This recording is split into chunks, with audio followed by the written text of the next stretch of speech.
como les decía, pues vamos a empezar a hablar ahora de lo que es la clasificación de suelos, ¿ya? Entonces, y cuando terminemos esta parte, que en realidad es algo, algo corto, no es un capítulo amplio, sino más bien es bastante puntual y corto, y al finalizar aquello vamos a dedicarle tal vez una clase entera, o tal vez voy a ver si pueden ser 2 al menos, para poder pues realizar algunos ejercicios prácticos, ¿ya?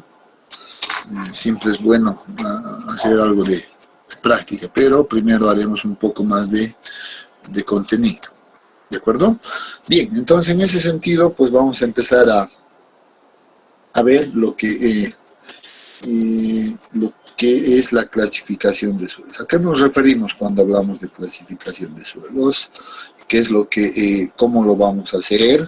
¿Para qué nos va a servir? Etcétera. Hay que empezar a entender un poco todo ese detalle, ¿no?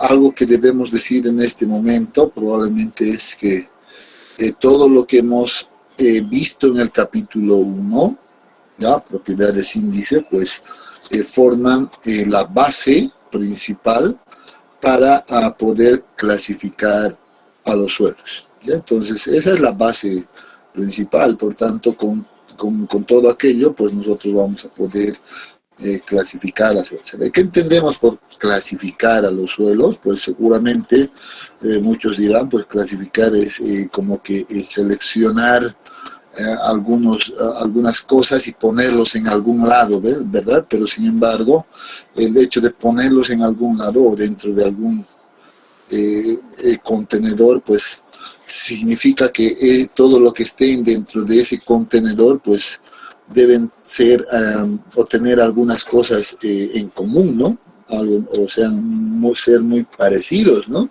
Entonces, cuando hablamos de la clasificación en suelos, pues básicamente hacemos eso. Lo que hacemos es agrupar a los suelos, ¿ya?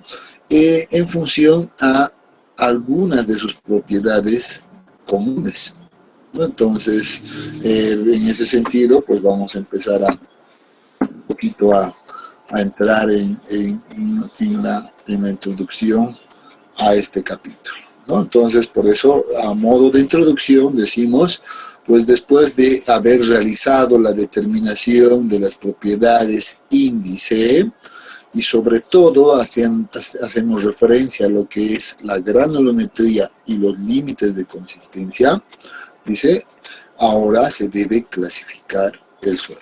O sea, por eso les decía, la base principal correspondía a la granulometría y a las propiedades índice. Y estas propiedades índice generalmente son la granulometría y los límites de consistencia, ¿ya? Bien.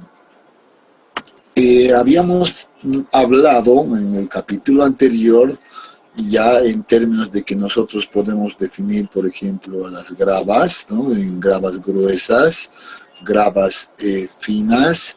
A las arenas la dividíamos en 3 subgrupos, como arenas gruesas, arenas medias y arenas finas también, ¿verdad? Entonces, esto correspondía pues a probablemente al grupo de los suelos de grano grueso.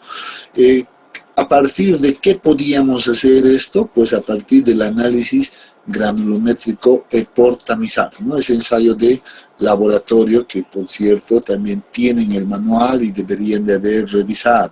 Entonces, a partir de eso, pues podemos nosotros identificar si nuestro suelo tiene todo este componente o tal vez no, ¿no? Entonces, eso también va a depender de qué suelo estemos estudiando, ¿no?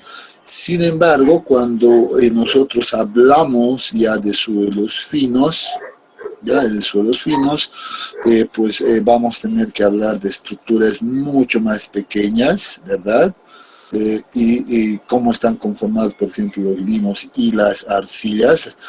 A simple vista eso es difícil de apreciar, para lo cual requerimos nosotros siempre una vista a nivel micro, ¿no? Entonces, para ver cuál es la estructura que tienen esos suelos finos. También hemos hablado cuáles serían los minerales que predominan a esos suelos finos, etcétera, ¿no? Entre los principales habíamos mencionado a tres, ¿no? Que eran la hilita, la caulinita y la mormonita principalmente, y cada uno pues tenía una particularidad, ¿verdad? Entonces, bien, todo eso lo hemos visto en el primer capítulo, ¿no? También hablando todavía un poco sobre los suelos de grano grueso, hemos visto también la forma, ¿no? La forma que hay partículas redondeadas, pueden ver que tengan estas formas angulares o angulares, etcétera, ¿no? Entonces, bueno, eso ya queda como algo que ya hemos avanzado. También habíamos visto en este caso, pues, la separación o los límites más bien, cuando seguimos una separación propuesta por la norma ACTM o el sistema unificado, ¿no? Como lo denomina grava gruesa, grava fina, cuál es ese rango, cuál es esa abertura, etcétera. Estos son temas que debemos ya tenerlo presente. ¿Ya? Entonces estos límites hay que memorizarnos, estos límites hay que tenerlos ahí anotaditos en algún lugar que lo pueda ver rápidamente. Si nosotros nos vamos a la ASTO, pues vean la norma, la ASTO tenía otros límites, ¿no? Entonces, para definir a las gravas, pues no utilizaba la abertura de 2 milímetros, ¿no? Y obviamente no hacía una subdivisión interna, sino solamente lo denomina como grava o como arena, y la ACTM hace una subdivisión adicional todavía. Era la diferencia entre ambas normativas, por ejemplo, ¿no? Entonces, bien, esto ya es también conocido para nosotros. Ahí aplicábamos el ensayo de análisis granulométrico y pues encontramos esta distribución de tamaño de partículas y finalmente teníamos nuestra curva de distribución de tamaño de partículas, ¿no? En este caso, pues, si les decía, si nosotros unimos la parte de análisis granulométrico con el análisis por hidrometría, pues vean que vamos a poder obtener una curva de este tipo, ¿no? Una curva continua donde vamos a decir, bueno, el limo inicia acá, termina acá y tenemos una pequeña cantidad o tal cantidad de arcilla, ¿no? Entonces, por ejemplo, esto era algo que nos faltaba ver, ¿no? Cuando si solo hiciéramos un análisis granulométrico. El análisis por hidrometría nos va a proporcionar más bien esta segunda parte de la curva.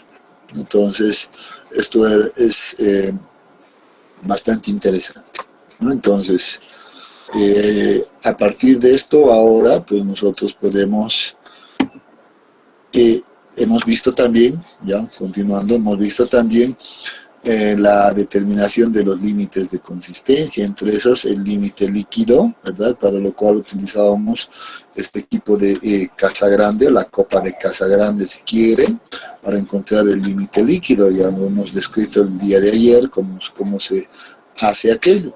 Para determinar el límite plástico, pues lo propio, ¿no? Entonces hacíamos una especie de rollos o rollitos con ayuda de una placa de vidrio, ¿no?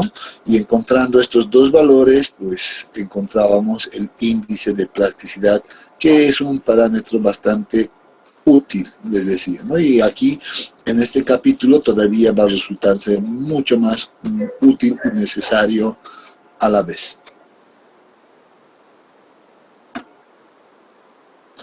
Bien, entonces seguimos recordando estos detalles. Entonces, con toda esa información que ya conocemos ahora, pues podemos hablar de lo que es,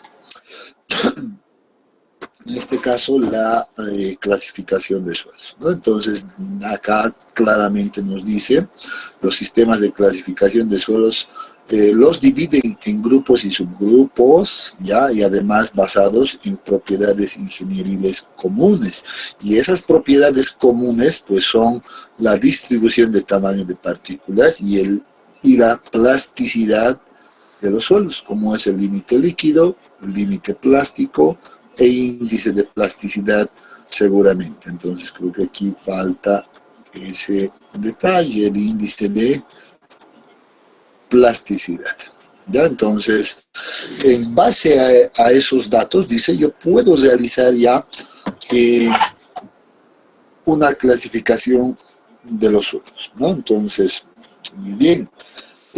Algo que debo en este momento tal vez aclarar ya es de que vamos a trabajar nosotros con dos sistemas de clasificación siempre. Ya en la práctica común es habitual trabajar en términos de la norma ASTM, o más bien bajo las condiciones de la norma ASTM y bajo las condiciones de la norma ASTO. Entonces, esos dos son los sistemas que actualmente se utilizan en la práctica profesional de geotecnia. ¿Ya? Entonces, en este curso es importante que también nosotros pues conozcamos a cabalidad, sepamos manejar esas dos normativas, esos dos sistemas de clasificación. ¿Ya? Entonces, vamos a nosotros enfocarnos al uso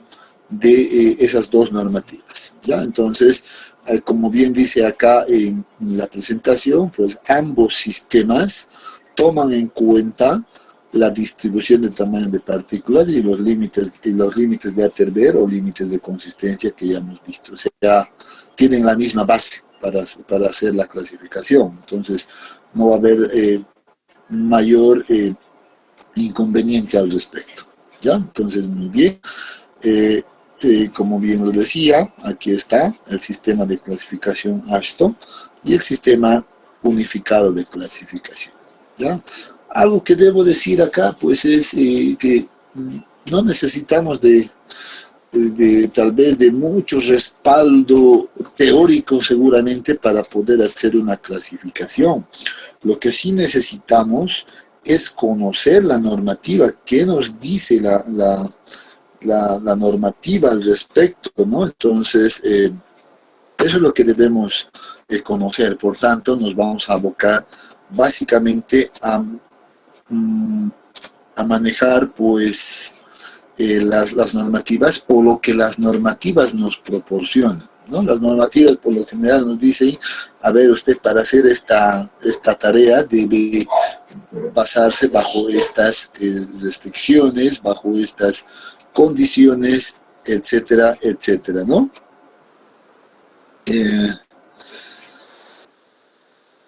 Entonces vamos a empezar a hablar al respecto de esto. Bien, vamos a iniciar entonces hablando de el sistema de clasificación que nos propone la normativa ASTO. Ya, entonces, la normativa ASTO, en este caso, pues tiene el código el siguiente código, M145, ya que corresponde a la clasificación de suelos, hay agregados mixtos, con propósitos de construcción, ¿no? Entonces, esto es lo que nos dice la normativa, este es el código. Pero, ¿qué nos presenta la normativa a esto? ¿Qué nos dice? Estas son, obviamente, algunas de las características o las particularidades que nos presenta esta normativa. ¿Ya? Entonces, nos dice, por ejemplo, los materiales granulares van a ser considerados como suelo granular o suelo de grano grueso, si quieren, ¿ya? Cuando se cumpla esta condición. Esto es importante anotar, ¿ya? Esta es la condición que va a gobernar a esta clasificación. ¿Qué nos dice? 35% o menos del total pasa por el tamiz número 200. Cuando tengamos eso en nuestra granulometría, cuando tengamos esta condición, entonces seguramente vamos a pasarnos nosotros a ver cuánto ha pasado el tamiz número 200. Si ese valor es menor a 35 o máximo 35, entonces el material va a ser considerado como un suelo granular. Eso es lo que nos está diciendo la norma. Y dentro de la clasificación, dice, de este material granular, pues lo que hace la normativa a esto es asignarle unos códigos, ¿no? Entonces, y los denomina como grupo A1 y grupo A2 y grupo A3 principalmente, ¿no? Entonces, todos los suelos que sean, que tengan este código A1, A2 y A3, pues van a ser materiales granulares. Eso es lo que hay que entender. Bueno, aquí podemos un poco ampliar lo que nos dice la normativa, ¿no? La normativa nos dice, pues va a ser un A1, por ejemplo, una mezcla bien gradada de fragmentos de piedras o gravas con arenas gruesas, arenas finas y un ligante de suelo no plástico o de baja plasticidad. Dice, o sea que básicamente nos está diciendo que va a tener toda la granulometría que hemos visto, debería de tener desde partículas menores a 0,75, partículas de arena, partículas de gravas también, ¿no? Entonces, en todo esa mezcla, pues va a contener a los suelos del grupo A1, ¿no? Entonces ya debemos empezar a ver este detalle, que la norma a esto pues nos va a dar un código en este caso, ¿no? A1, A2 y A3. Bueno, y así podríamos empezar a ver, por ejemplo, cada uno de estos, pero creo que no vale la pena mucho, digamos, entrar en este detalle, ¿ya? Entonces, pero bueno, me quedo con estos códigos, ¿ya? Entonces nos vamos a quedar con estos códigos de acá que le asignan a los suelos granulares. Bien, avancemos entonces un poco más. Nuevamente, ¿qué nos dice la normativa? Nos dice, si no cumple la otra condición, o sea, que si más del 35% más bien del total de la muestra pasa por el tamiz número 200, entonces el material va a ser clasificado como suelo fino, ¿ya? Y a este suelo fino se le va a poder asignar un código, ya sea en A4, A5, A6 o A7.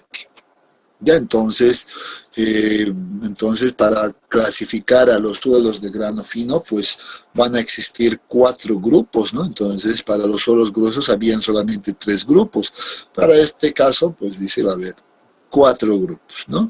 Y nuevamente podemos hacer la descripción de cada uno de estos grupos o cuál es la característica de los materiales que van a estar dentro de este grupo. Por ejemplo, vamos a ver simplemente el final ahora, el grupo A7, que nos dice. Dice, son materiales similares al descrito en el A6, ¿ya? Salvo que tienen el límite líquido elevado y puede presentar elasticidad o alto potencial de expansión. Entonces, este es un detalle interesante. Si alguien recuerda, por ejemplo, cuando veíamos el día de ayer la carta de plasticidad, ya simplemente a efectos de recordar un poco, ¿verdad? Cuando hablamos de la carta de plasticidad, que representa la relación entre el índice de plasticidad y el límite líquido, y decíamos, aquí vamos a tener pues la línea A, ¿ya? Y la línea U va a estar por acá arriba, ¿ya? Ahí se encuentra la línea U, y luego decíamos, miren que en la gráfica que nos presenta el texto base, pues separaba todavía a estos límites entre zonas, ¿no? Y aquí hablábamos de un valor de un límite de líquido de 30 y una segunda zona que hablaba de un límite líquido de 50, ¿recuerdan? Entonces esto lo hemos visto ayer. Entonces decíamos, ¿ya? Esta zona de acá, ¿ya? Esta zona de acá es peligrosa porque corresponde pues a valores del límite líquido mayores a 50, ¿no? Les decía, aquí se van a encontrar las arcillas, en este caso altamente plásticas, ¿no? Si alguien recuerda, altamente plásticas, y pues yo les decía, es algo que no quisiéramos encontrarnos porque eso va a significar algunos problemas, ¿no? Y en este caso, por ejemplo, la norma esto nos dice cuál va a ser ese problema, por ejemplo.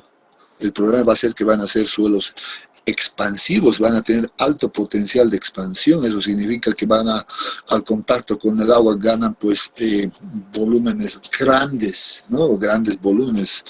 Entonces eso es muy peligroso para la construcción. Entonces, vean que el grupo A7 seguramente, pues, haciendo un poco de relación con esta carta de plasticidad, pues representará a esta zona, probablemente, ¿no? Entonces, solo para recordar un poquito lo que ya hemos hablado el día de ayer. Entonces, bueno, ahí podemos ver también algunas descripciones de lo que representarán el grupo A4, A5, A6, etcétera, ¿no?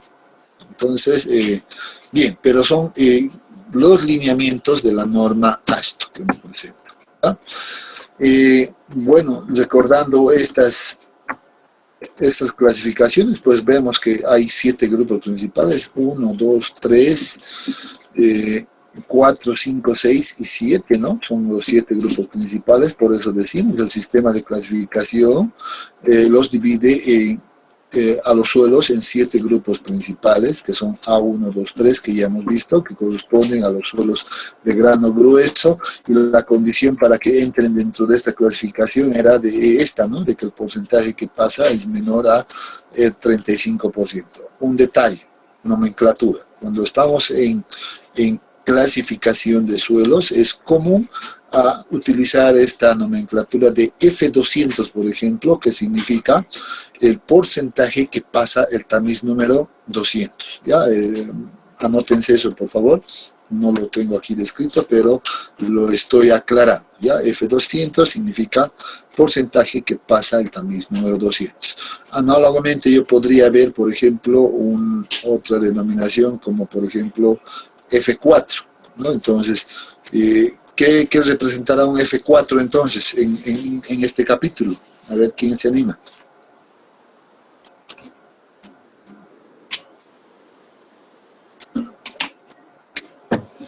También número 4.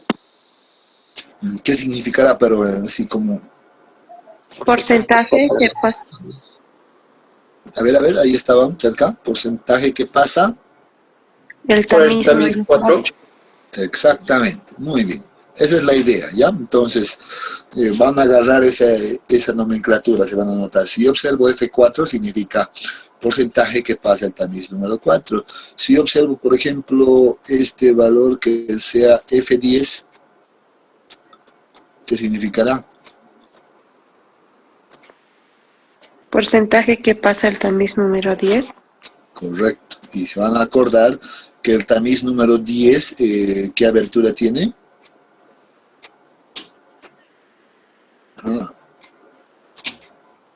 ¿Qué abertura tiene el tamiz número 10? 2 milímetros. Muy bien, 2 milímetros, correcto. Y la norma esto, el tamiz número 10 llega a ser muy importante. ¿Por qué? A ver. Vamos a ahí agarrarlos un poquito con un repaso. ¿Por qué es importante en la norma esto el tamiz número 10? Separa grava y arena. Ajá, exactamente, ¿no? En la norma HTM, ¿cuál es el que separa la grava de la arena?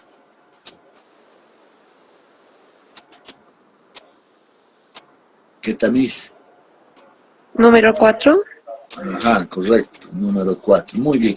Así deben empezar a agarrar ustedes, ¿ya? Así practiquen. Acuérdense de estos tamices. Tamiz 10 en la ASTO es importante, ¿ya? En la ACTM el tamiz número 10 cumple otra función, por cierto, ¿no? O sea, pero no es tan importante como en la ASTO, o como el tamiz número 4 en la ACTM, ¿no? Entonces hay que tener mucho cuidado con esos detallitos, ¿ya? Pero vamos por buen camino. Entonces, esto en cuanto a la nomenclatura, ¿ya? Bien, el segundo grupo corresponde al grupo de los suelos de grano fino, y la condición obviamente es lo opuesto de esto, ¿no? Más del 35% pasa el tamiz número 200, ¿no? Eso es lo que significa en este punto. Muy bien. Entonces, esto ya lo hemos visto, esto creo que ya nos queda claro. ¿Cuáles son los criterios de clasificación que nos proporciona, por ejemplo, esta normativa, pues todo esto que vemos acá, ¿ya? Perdón. Límites, básicamente tiene que ver con los límites. Grava dice que es todo lo que pasa el tamiz 3 pulgadas y es retenido en el tamiz número 10, justo de lo que hablábamos, ¿no? 2 milímetros de abertura. ¿Por qué? Porque es por definición. Arena, todo lo que pasa el tamiz número 10 y es retenido en el tamiz número 200. Eso es importante, estos límites son importantes. Limo y arcilla es todo lo que pasa el tamiz número 200, ¿no? Con diferencia de que la Aston nos decía el tamiz o la abertura más bien 0.002 es la que separa al limo de la arcilla, ¿no? Si alguien recuerda esa abertura, pues también debería de entrar dentro de ese criterio. Sin embargo, en cuanto al criterio de la plasticidad, pues es simplemente esto, la normativa nos dice esto, no nos dice otra cosa. Si el índice de plasticidad es menor a 10, pues el suelo va a ser un suelo limoso. Y si el índice de plasticidad es 11, pues el suelo es arcilloso, más o menos. Entonces, ese es el criterio que nos presenta. Observen que aquí hay un vacío entre el 10 y el 11 probablemente, ¿no? Porque está menor o igual, mayor o igual a 11, ¿no? Entonces, generalmente esto nos lleva a la conclusión de que cuando tengamos estos casos, nosotros debemos redondear los valores, por ejemplo, de límites de índice de plasticidad. Por ejemplo, si yo tuviera un valor de 10. No sé, se me ocurre 10.3, por ejemplo, bueno, no deberé trabajar con 10.3, sino que deberé trabajar con un valor redondo. ¿Hacia dónde redondearía? En este caso es fácil. Voy a redondear a un valor de 10, por tanto estaríamos en esta condición, ¿no? Pero si estuviera, por ejemplo, en un valor de 10.8, seguramente ya redondearía a esta otra situación a 11, ¿no? Entonces esto ya me llevaría a tomar un valor entero igual a 11, entonces ya estaría dentro de esta otra condición o este otro criterio, ¿no? Entonces, en este caso las leyes de redondeo deben ser utilizadas claramente. ¿Qué pasa si yo tengo casualmente un 10.5? ¿Hacia dónde deberíamos redondear? A ver quién se anima, quién recuerda estas reglas de redondeo. Física 100 creo que sería eso, ¿no? A 11. Ajá, ahí dice a 11. ¿Quién dice lo contrario? ¿Quién dice a 10? Grover Pinto dice a 10. Ajá, muy bien. Y hay dos posiciones.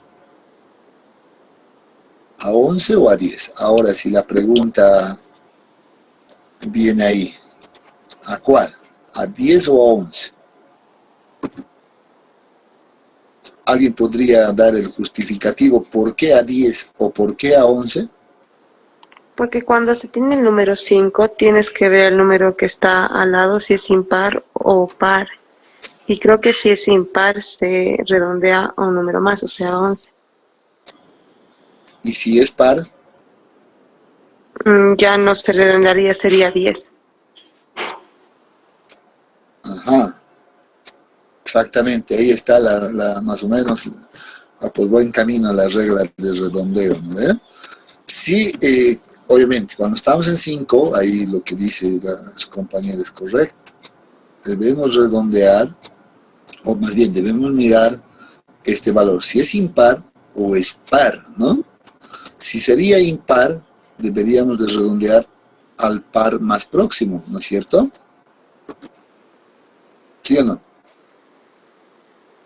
Sí, Y si esto es par, entonces, ¿qué hacemos? No vamos a redondear al impar más próximo, sino, ¿cuánto debería de ser? 10. Entonces, bajo ese criterio, esto debería de ser igual a 10. Pero, bueno, esto solamente lo he hecho por este rango, ¿no? Claro, hablando de reglas de redondeo, si yo tuviera, por ejemplo, un 11.5, ahí cambia la cosa, ¿no? ¿A cuánto redondearíamos? 12. exacto, ¿no? Entonces al par más próximo, en este caso, vamos al 12, correcto. Eso sí hay que tener también un poquito de cuidado con aquello, ¿no?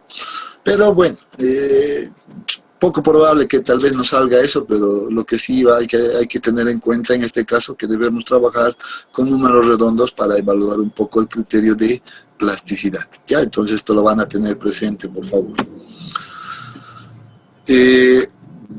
Ese criterio de plasticidad, pues también en la norma ASTO es presentado a través de una carta de plasticidad, así como lo habíamos visto, por ejemplo, el día de ayer, una carta de plasticidad propuesta, ¿verdad?, por Atterberg, ¿recuerda? Entonces, pero la norma ASTO hace una zonificación muy interesante de acuerdo a sus propósitos que tiene la norma ASTO, ¿no?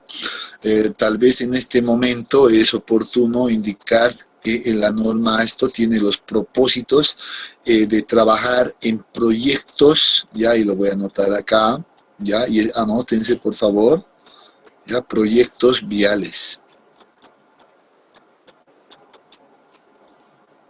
Ya, ahí están, proyectos viales.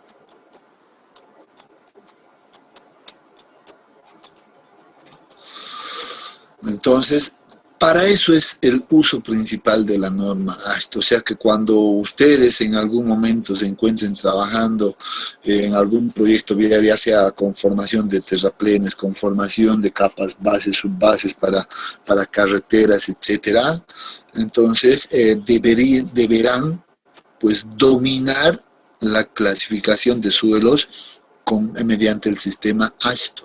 ¿Ya? Es más, yo les digo, hay colegas que pucha, lo dominan, pero a la perfección esta normativa, porque obviamente también tienen muchos años de experiencia seguramente trabajando en este tipo de proyectos, ¿no? Entonces, cuando a un ingeniero vial tú le dices, tengo un suelo A6, el ingeniero vial ya sabe qué tipo de suelo es el A6, qué calidad tiene, va a ser bueno, va a ser malo, ¿no? Ese rato ya viene a la mente. Si le dices a un ingeniero vial, tenemos un suelo A75, seguramente se va a poner a llorar inmediatamente ese ingeniero, ¿no? Entonces, él ya tiene por la experiencia, ya sabe que ese suelo no le va a servir para sus propósitos del proyecto, ¿no? Entonces, pero si le dices, bueno, en el banco de préstamo nosotros tenemos un suelo, por ejemplo, A1A, seguramente se va a poner feliz, ¿no? Al contrario, entonces va a estar bastante bien para sus propósitos, ¿no? Entonces, eso también, por eso les digo, si alguien de ustedes en algún momento va a inclinarse por esa vía, pues va a empezar va a tener que conocer adecuadamente estos códigos, las descripciones que materiales se dan en cada uno de estos códigos, ¿ya? Entonces, como les decía, esta normativa, debido a su objetivo mismo de proyectos viales, pues presenta la carta de plasticidad, pues, donde hace una zonificación interesante, les decía, vean, donde forma, por ejemplo, una zona, 2 zonas, 3 zonas, 4 zonas y 5 zonas. Y dice, en base a la experiencia que ellos han realizado, han tenido, trabajando con estos tipos o con los suelos finos sobre todo, pues dice que en esta primera zona se encuentran los suelos A26 y los suelos A6 principalmente, ¿no? Entonces acá se van a ubicar aquellos. En esta otra zona se van a encontrar los suelos A24 y A4, principalmente acá los A76, aquí están los A27, A75, donde a nadie le gustaría tener, a los A25 y A5 están en esta otra zona. ¿Ya? Entonces, la ASTO utiliza esta carta de plasticidad para clasificar a los suelos. No utiliza tanto la otra carta propuesta, por ejemplo, por Atterberg, la que hemos visto, ¿no? Entonces, es un tanto distinto, una modificación en realidad en función a aquello. Pero, ¿cómo hace esta zonificación? Si uno observa acá, observen que aquí toma el valor de 10, ese criterio que habíamos visto anteriormente, ¿no? Entonces es interesante siempre ubicar aquello. El criterio de plasticidad está limitado por el índice de plasticidad, pues igual a 10. Entonces, debido a eso, pues agarra esto, ¿no? Entonces nos marca esta tendencia y va a poner un límite inicial ahí. Luego, el límite líquido es importante también. Dice, si tenemos un límite de 40, pues vean que ese 40 va a ser el límite que nos va a zonificar ya a estas 4 zonas. Y en un ángulo de 45 grados, generalmente, pues va a hacer una división para tener estas otras 2 zonas de acá. Es básicamente los criterios de plasticidad los que utilizan o son utilizados por la normativa. ¿Ya? Eso es lo que hay que saber simplemente a modo de respaldo teórico. ¿Cuál es el procedimiento de clasificación? Pues el procedimiento de clasificación es bastante simple. ¿Ya? El procedimiento de clasificación, según esta normativa, pues se resume en manejar adecuadamente la tabla de clasificación que nos proporciona la normativa. ¿Ya? Y esta tabla ustedes la van a poder encontrar en su formulario que les voy a proporcionar, van a poder encontrar en el texto también, en el texto base también está ahí la tabla. ¿Ya? Entonces, uno tiene que agarrar esa tabla, ponerlo a la mano y empezar a utilizar y conocer y saber cómo va a utilizar la tabla. Por tanto, el sistema AESTO, pues, o más bien la clasificación por este sistema AESTO, pues, se resume a aquello, en hacer el uso correcto y adecuado de una tabla de clasificación. Pero previo a aquello, dice, a modo de seguir una secuencia lógica, dice el punto 1, debemos verificar el F200. ¿Qué es F200? Es la fracción que pasa, o el porcentaje que pasa el tamiz número 200, ¿no? Ya sabemos la nomenclatura. Y a partir de eso vamos a identificar la tabla correcta. ¿Qué es referencia a aquello? Nosotros hemos visto al inicio, entre los criterios, que a partir de este valor lo vamos a dividir en suelos gruesos y suelos finos, ¿no ve? Entonces, vamos a ver si ese valor es menor a 35 o mayor a 35. Entonces, si es menor a 35 va a ser suelo grueso, si es mayor a 35 va a ser suelo fino. Entonces, seguramente que la norma esto nos proporciona, pues, esta tabla, ¿no? Entonces, esta es la tabla que nos proporciona la normativa esto, donde divide a los suelos granulares, suelos gruesos y los suelos finos. Ya, entonces aquí están, el A1, A2 y A3 están acá, ya, presentes, y para los suelos finos están el A4, A5, A6, A7, etcétera, ¿no? Y vean que esta tabla es bastante fácil de utilizar. Los criterios, por ejemplo, de clasificación se encuentran al lado izquierdo. Acá al lado izquierdo, esto uno tiene entonces que simplemente observar estos criterios y compararlos con estas condiciones que aparecen acá adentro, ¿no? Estos valores que aparecen acá son condiciones. Entonces, en función a nuestros resultados, nosotros vamos a ver si cumplen las condiciones o no cumplen, ¿no? Entonces, eso es lo único que vamos a hacer. En este punto, pues, observamos primero, por ejemplo, los suelos A1 aparecen en el lado más izquierdo, ¿ya? Y luego están el A2, el A3 al lado ya derecho, ¿no? Entonces, algo que tal vez no les he dicho, ¿ya? Y generalmente también la norma AESTO, y anótense esto por favor, ¿ya? La norma AESTO, pues, clasifica los suelos en términos de la calidad del material. Eso es lo que hace la norma AESTO. ¿Ya? Y por eso los ordena en códigos de A1, A2, A3, A4, A5. Eso significa que el suelo de mejor calidad para proyectos viales corresponde a los suelos A1. ¿Ya? Y el peor suelo para proyectos viales, por eso les decía, es el A7, ¿no? Entonces, por eso, esta es de mejor calidad, el que le sigue es el A2, luego el A3, luego el A4, el A5, el A6 y el A7. Entonces, esa es más o menos la secuencia. ¿Ya? Entonces, los suelos A1 son los de mejor calidad para proyectos viales, hay que decirlo claro. ¿Ya?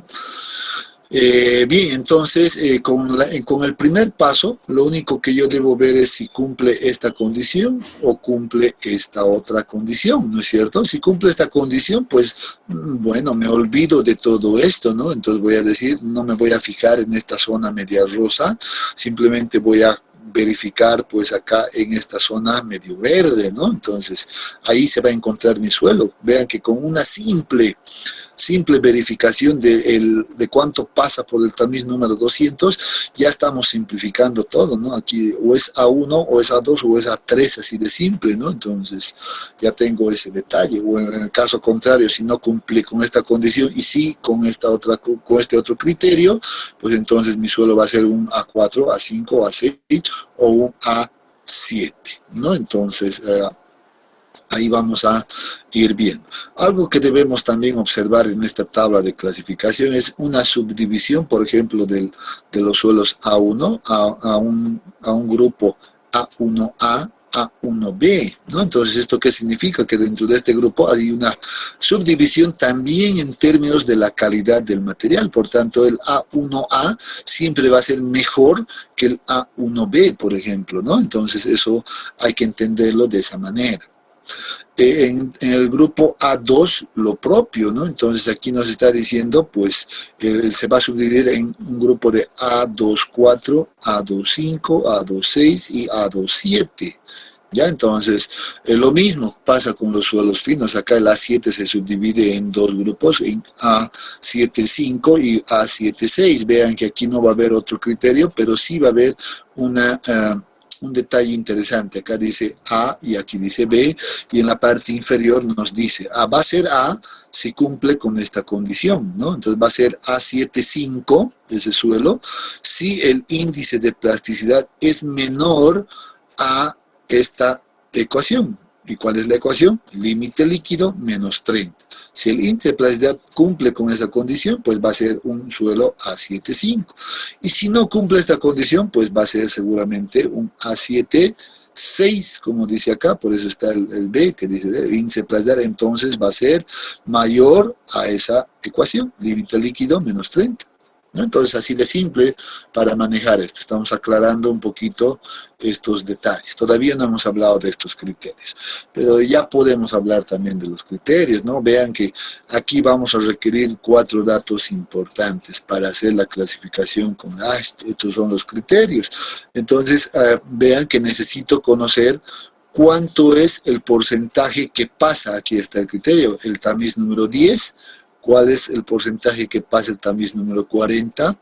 ¿Cuál es el porcentaje que pasa el tamiz número 200? O sea, yo podría agarrar mi nomenclatura que he estado utilizando, por ejemplo, y esto voy a decir, este es F10, este es F40, ¿no es cierto? F40, este es F200, ¿verdad? O sea, necesito conocer todos estos porcentajes que pasan. Y por otro lado, vean que también debo conocer, dice, el límite líquido, cuánto es el límite líquido del material y cuál es el índice de plasticidad. Entonces, vean que el índice de plasticidad ya juega un rol importante. Bueno, acá nos dice tipo de materiales característicos, esto ya no es tan relevante, ¿no? Entonces, con simplemente estos 1, 2, 3, 4, 5 datos, dice yo puedo hacer la clasificación y determinar cuál es el código correcto. ¿Ya? Entonces, muy bien, retornando atrás. Procedimiento. Paso 1. Hay que verificar cuánto pasa el tamiz número 200 y ver si es el suelo de grano grueso o es un suelo de grano fino a través de estos cuadros. Así de simple. ¿Ya? Bueno, continuamos. ¿Cuál es el paso 2? Dice, vean, el paso 2 va a ser bastante simple. Dice, a partir de los resultados de laboratorio, ¿ya? ¿Cuáles eran esos resultados del laboratorio? Pues yo he anotado acá, estos, el porcentaje que pasa el tamiz número 10, F40, F200, el límite líquido y el índice de plasticidad. Esos son los resultados del laboratorio, ¿ya?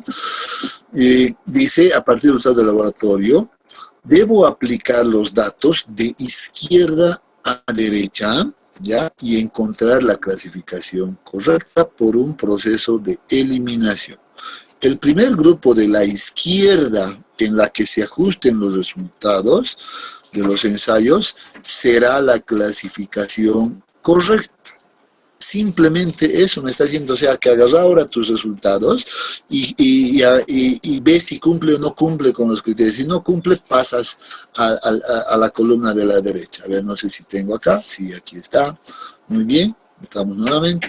Voy a suponer, he dicho, que vamos a estar acá. Ya nos encontramos acá. Y empiezo a ver. Entonces, ¿cuál es el primer grupo de la izquierda? Pues es el A1A. Entonces voy a empezar por acá y voy a observar mis valores, por ejemplo, que tengo de laboratorio, resultados, y voy a decir, muy bien, para A1A voy a verificar si cumple esta condición. Aquí que dice, debe ser máximo 50%. O sea que si este valor sería 51%, por ejemplo, 51%, entonces esto ya no cumpliría y no sería la clasificación correcta. Entonces debería de pasar a este punto. Entonces, muy bien, vengo al A1B y digo, muy bien, el A1B ahora no tengo una condición, pues muy bien, esto cumple. Entonces vengo acá y digo, aquí también nuevamente el valor máximo para esto debería de ser 50%. Entonces, por ejemplo, si yo tengo, me estoy inventando ya, si tengo un valor de 40 por acá, ¿esto cumple? Sí, veo que sí cumple, ¿no? Entonces, excelente, paso a verificar el siguiente. Entonces, el siguiente que me dice, 25%. Yo voy a suponer que aquí tenía, no sé, 22%, ¿ya? Entonces menor a 35, por eso ha cumplido esto. Entonces 22 es menor, aquí máximo 25, entonces cumple, ¿no? Entonces muy bien, cumple por acá. Y luego pasamos a verificar, por ejemplo, el límite líquido. No hay una verificación para el límite líquido, excelente, pero muy bien, entonces cumple esa condición y lo único que debo ver ahora es el índice de plasticidad, ¿verdad? Dice, el valor máximo de índice de plasticidad debe ser 6. Si yo tuviera, por ejemplo, un valor de 8, entonces no cumple. ¿Qué significa eso?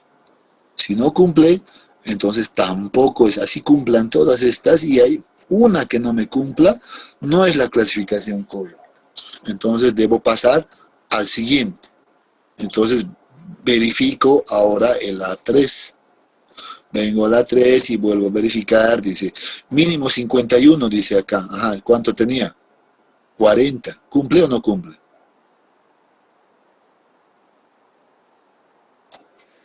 No cumple, ¿no? Aquí me está diciendo mínimo debe ser 51%. Entonces, bueno, esto cumplía porque no es la condición, esto no cumple, entonces, ya el primero que no ha cumplido, pues entonces digo, este tampoco es, y paso al siguiente, paso al A24, por ejemplo, y empiezo a ver, esto es muy bien, cumple, máximo 35, cuando tengo 22, cumple, entonces aquí máximo 40, voy a suponer que tengo, no sé, un valor de 35, ya estoy inventando. Pero entonces aquí ya me cumple. Aquí dice máximo 10. ¿Cuánto tenía? 8. Entonces ya cumple. Excelente, ya ha cumplido. Este es el primero que ha cumplido, ya para los valores inventados que me he dado, obviamente. Entonces digo, esta es la clasificación según la ASTO. Ok. Ya no necesito hacer estas verificaciones, ya no paso. Por eso dice, la primera columna de la izquierda que cumpla con los resultados del laboratorio será la clasificación correcta. Eso significa que ya no debo cumplir, ya no debo verificar acá, aquí me quedo. Este ha cumplido todos y listo. Me quedo con esta clasificación. ¿Ya? Bueno, quedaba aquello, ¿no? Entonces, por eso dice acá, el primer grupo de la izquierda en la que se ajusten los resultados de los ensayos será la clasificación correcta. Pregunta, ¿ha quedado claro el uso de esta tabla?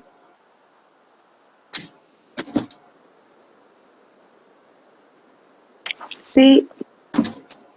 Muy bien, ahí va uno, dice muy bien, sí, está correcto. Si estuviera trabajando con los suelos finos, ¿qué debería de hacer? ¿Será que debería hacer la verificación desde acá? Por ejemplo, si esto cumple y esto no cumple. No, ¿verdad? Me olvido de todo este color y agarro esto y empiezo a verificar desde el A4 simplemente.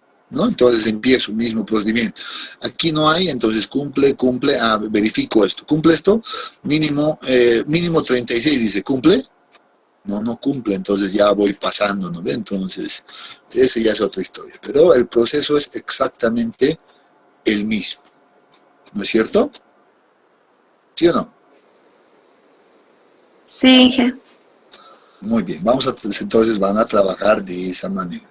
Solo el cuidado, cuando tengan esta clasificación de A7, entonces verifiquen esta segunda condición acá para definir si es un A7.5 o un A7.6. Acá están las ecuaciones. El formulario también está, entonces no hay inconveniente, no se la tienen que aprender de memoria, ¿no? Entonces solamente hagan y verifiquen si cuál de las dos condiciones cumple.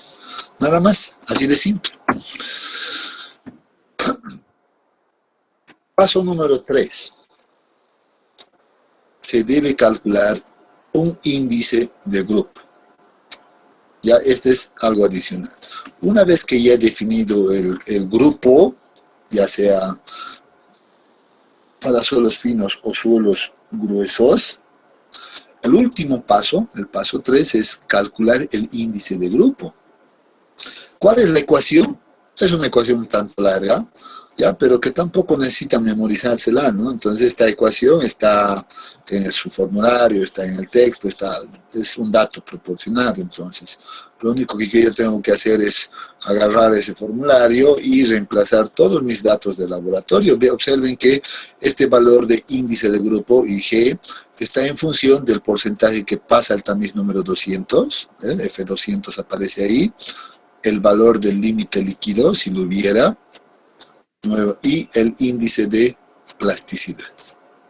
Después son valores numéricos, ¿no? Entonces, esos datos se supone que ya los conozco, ¿no? Ya los conozco, por tanto, debería de simplemente reemplazar acá esos valores y encontrar ese valor. Por ejemplo, yo me había dado un valor de 22, creo, ¿verdad? ¿Sí o no? 22 por acá, reemplacen a ver cuánto nos da. El límite líquido había dicho que cuánto, me había inventado un valor de 35, reemplacen ahí. Aquí nuevamente 22 y aquí 8 habíamos quedado, ¿no ven? Ustedes, a ver, reemplacen esos valores y díctenme cuánto les da este valor de índice de grupo.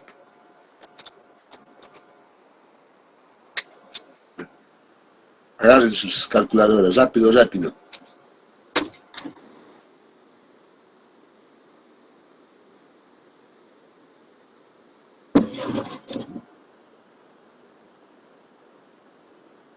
Inge, a mí me sale menos 2.22. Excelente, muy bien, vamos a hablar de eso. Menos 2.22. Hay alguien ha escrito en el chat. Menos 2.415. Hay otro que dice también menos 2.415. A ver, una más, a ver, alguien más que verifique. Menos 2.415. Ya. Muy bien, entonces hay que revisar este 2.22, por cierto, ya, 2.415. Correcto, muy bien, la vamos a anotar acá y luego vamos a hablar ahora al respecto. Perdón. Muy bien, 2.415, la vamos a anotar inicialmente ahí. Excelente. ¿Ya? Calculamos. ¿Por qué anotamos esto? ¿Ya? Porque cuando hacemos la clasificación mediante el sistema lo que nosotros clasificamos es ponemos el código, por ejemplo, se me ocurre, no sé a qué clasificación hemos llegado, voy a retroceder atrás, A24, ¿no? Con los valores inventados hemos llegado a A24. Entonces, en la clasificación a esto les decía, debemos poner ese código A24, aparece más 1 en realidad, A24, ¿ya? Y entre paréntesis debe ir el valor del índice de grupo. Pero ahora le voy a poner como IG nada más. Así se presenta la clasificación mediante el sistema ASTO. El código y entre paréntesis el índice de grupo. Pero, ahí siempre hay un pero, vamos a ver ¿Cómo lo manejamos el índice de grupo? ¿Ya? Es muy probable que nos salga así estos valores, pero ahora vamos a empezar a hablar, por ejemplo, de qué significa esto y cuál es la regla que se debe seguir para determinar o hacer el uso del índice de grupo. ¿Ya? Veamos un poquito lo que nos dice. Esto es extraído también de la normativa AASHTO. Nos dice muy bien, este primer componente hace referencia al término del límite líquido y esto hace referencia al índice de plasticidad, ¿no? Entonces por eso aparecen acá estos valores, ¿ya? Bueno, F aquí nos está aclarando que es el porcentaje que pasa el tamiz número 200, expresado como un número, entiendan bien esto, entero. Esto es importante para trabajar, ¿ya? Noten que casualmente yo acá, pues ya había colocado valores enteros, y yo lo hice intencionalmente, pero si uno revisa alguna por ejemplo, de los ensayos que hemos mirado, las tablas que hemos visto anteriormente, probablemente va a encontrar, pues esto, por ejemplo, como probablemente 22 no sé, 43, por ejemplo, ¿no? Va a encontrar así, ¿no es cierto? Lo mismo entre los límites, probablemente va a ser 35 punto algo. O sea, ¿qué me está diciendo entonces la normativa? No reemplaces los valores decimales. Cuando utilices la ecuación del índice de grupo, lo que te está diciendo es redondea al número entero más próximo, de acuerdo a los criterios de redondeo. Eso nos está diciendo. Vean que son cositas pequeñas, pero necesarias. Hay muchos en los exámenes, al margen de mostrarles así a detalle, yo veo y sacan otros valores de índice de grupo. ¿Por qué? Porque no consideran este pequeño detalle. Le ponen 22.43 y obviamente si yo pongo 22.43 a 22, va a salir otro valor, ¿no ven? ¿Sí o no? Entonces, tenga mucho cuidado con eso. Ya, esto es muy importante. Entonces, nuevamente, número entero. Estos valores de índice y límite plástico, también número entero. Ya lo hemos visto por qué. Entonces, hay que trabajar con números enteros. Pero para su uso, además, cuando ya hemos encontrado este valor, en este caso ustedes han encontrado con valor menos 2.415, ¿no? 2.415 han encontrado ustedes el valor de IG. Entonces dice, hay unas reglas que debemos tomar en cuenta. ¿Cuáles son esas reglas de uso? Primera, anótense, remárquenlo, resáltenlo, etc. Dice, si el índice de grupo calculado es negativo, registre el índice de grupo como 0. Entonces, ¿qué deberían de hacer ustedes acá?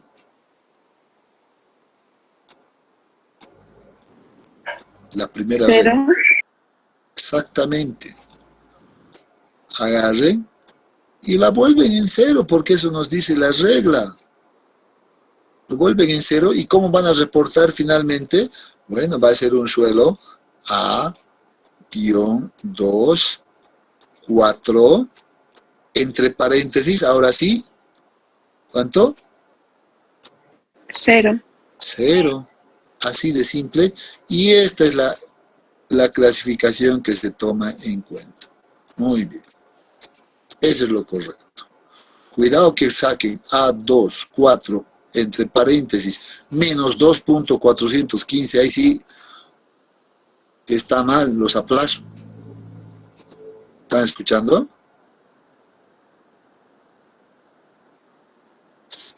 Creo que no me han escuchado. Sí. Ya, veo eso, los aplazo así, directo, está mal, así, ni voy a considerar ni procedimiento, ni nada. Lo estoy diciendo. Segunda regla. Si el suelo es no plástico, ¿cuándo era no plástico? Teníamos esta condición, ¿no? Mira, que cuando hemos hablado ayer, NP, ¿no es cierto? ¿Ya? Y no se puede determinar el límite líquido, registre el índice de grupo como 0. Si el problema nos dice, pues el suelo es no plástico, entonces no necesito ya utilizar esta ecuación, jóvenes. No necesito calcular nada. Entonces, cuando vea esto que diga no plástico, el índice de grupo debe ser directamente adoptado como un valor 0.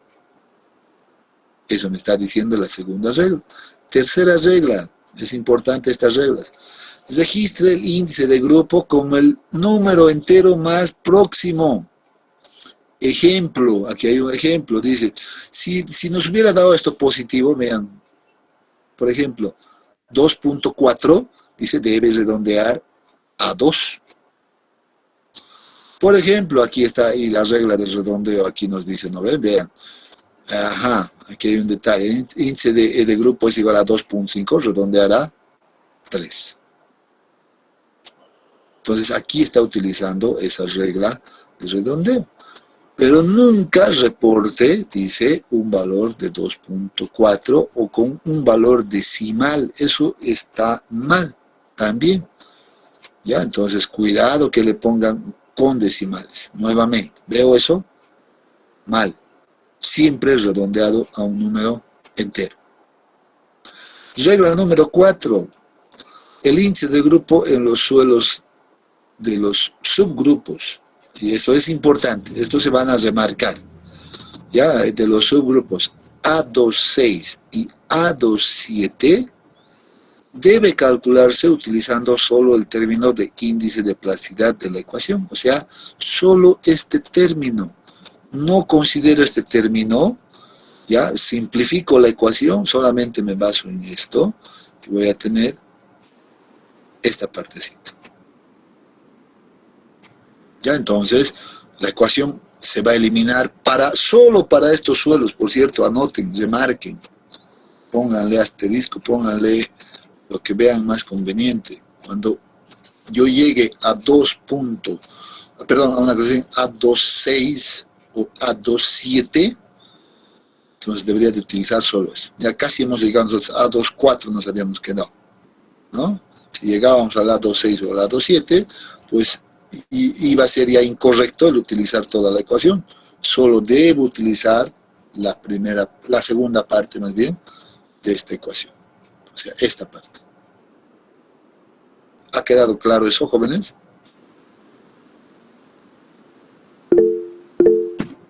Sí. Sí, correcto. Muy bien, entonces, ahí vamos a ver, sí.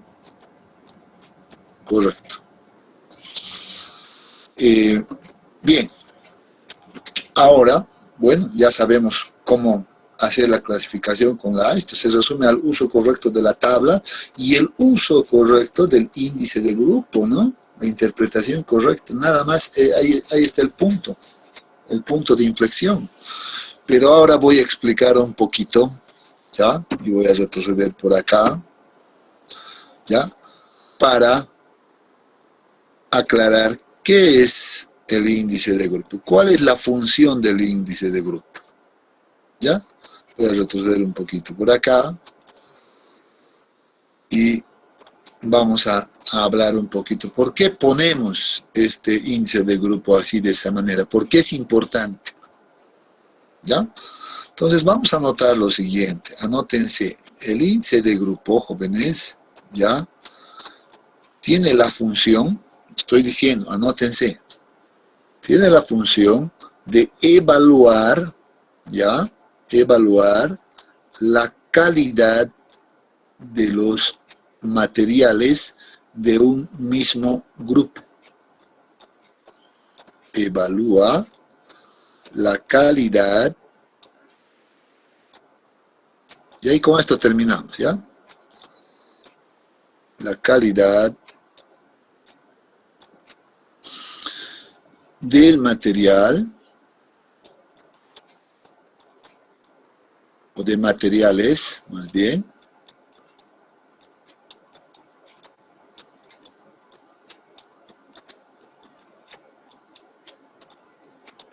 de materiales del mismo grupo. Esto es importante.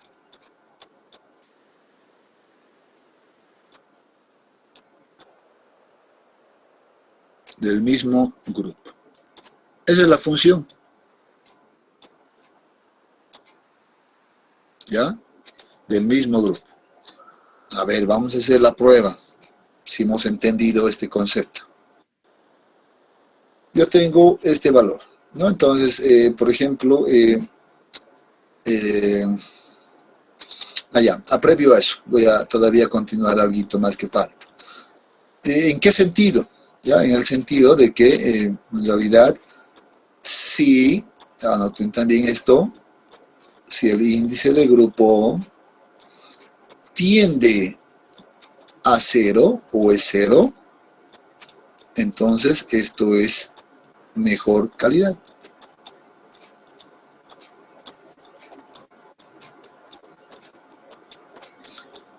O calidad más alta, si quieren. Cuando tiende a 0. O sea, si es 0, es buena calidad, buen material. Eso es lo que dice. Y sin embargo, si el índice de grupo, en este caso, tiende hacia 20, la normativa habla de un valor de 20, entonces estos materiales van a tender a ser de baja calidad. Recuerden que les he dicho que la norma esto pues clasifica los suelos en términos de la calidad del material para construcción de obras viales, ¿no? Entonces, vean que el índice de grupo había tenido pues, esa función, esa es la función del índice de grupo, ¿no? Y ahora aclarando esto, pues seguramente es fácil darse cuenta que, por ejemplo, nuestra clasificación de nosotros era un A2-4, ¿no es cierto? 0. ¿No? Entonces, ¿qué significará esto? Es un suelo de buena calidad. Si tuviéramos otro banco de préstamo, por ejemplo, que me dé una clasificación similar, por ejemplo, entre un A2-4 y tenga un valor, por ejemplo, de 3 de índice de grupo, ¿qué significará?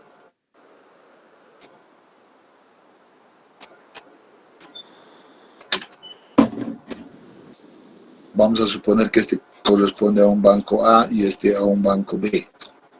¿Cuál es el de mejor calidad? ¿El de banco A o el del banco B? Banco A.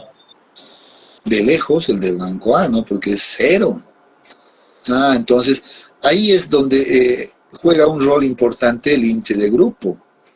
Ya el índice de grupo está, vean, podemos entrar en el mismo código, vean, A24, ya, entonces estamos hablando de casi un mismo suelo, pero si cuando evaluamos ya con el índice de grupo, yo veo la diferencia y digo, el de mejor calidad es el del banco A, por tanto, voy a descartar esto y me voy a ir a utilizar el del banco A, pues, ¿no? Entonces, ahí nos ayuda a tomar decisiones. ¿Listo? Para eso sirve el índice de grupo. Pero, ¿qué pasa, por ejemplo, si yo tengo este otro escenario? Voy a tener mi mismo suelo que he entrado, ¿ya? Y el otro banco B que me va a dar, por ejemplo, un un A2, 6, 0. ¿Ya? Ahora nuevamente la pregunta. ¿Cuál de los bancos será el de mejor calidad? El banco A. A. Muy bien. Seguimos con el banco A. ¿No es cierto? ¿Por qué? Porque está en el grupo de 2, 4. Muy bien, correcto. Porque está en el grupo de A24, que está antes del A26 en nuestra tabla de clasificación, ¿no? Estamos acá, el A24 y el A26 está pues por acá. Entonces yo les había dicho que el sistema los ha ordenado en función a la calidad. Entonces los que están más a la izquierda siempre van a ser de mejor calidad que los que están más hacia la derecha, ¿no es cierto? Entonces muy bien. Y vean que ahí ya no juega tampoco el rol el índice de grupo. Solo para verificar aquello, vamos a suponer lo siguiente. Voy a insistir con esta clasificación. A2, 4, 0 para mi banco A. Y aquí voy a ponerme un A1, B. Y por ejemplo aquí voy a suponer que me da un valor de 20. Ahora nuevamente la consulta. ¿Cuál de los suelos es el de mejor calidad? ¿El del banco A o el del banco B? Del banco B. ¿B? El del banco B. Sí, porque esto está antes que esto, ¿no? Y aquí no puedo comparar estos índices de grupos, por ejemplo, yo no puedo comparar porque aquí dice claro, ¿no? Evalúa la calidad de los materiales del mismo grupo, no puede meterse a evaluar en grupos diferentes. Cuando son grupos diferentes, yo solo veo la jerarquía. El A1B está antes que esto, por tanto, este es el de mejor calidad y esa es la respuesta correcta. Muy bien, creo que con eso han agarrado la idea general y pues con esto habríamos concluido la clasificación mediante este sistema ASHTO, ¿ya? Si tienen alguna consulta, los escucho. ¿Todo está claro? Sí, Miguel. Muy bien. Claro. Excelente. Entonces vamos a quedar acá y nos vemos el día de mañana temprano para ver el otro método. ¿Listo? Muy bien, entonces que tengan muy buenas noches y nos vemos mañana. Hasta mañana, jóvenes. ¿Ya? Hasta mañana, Inge.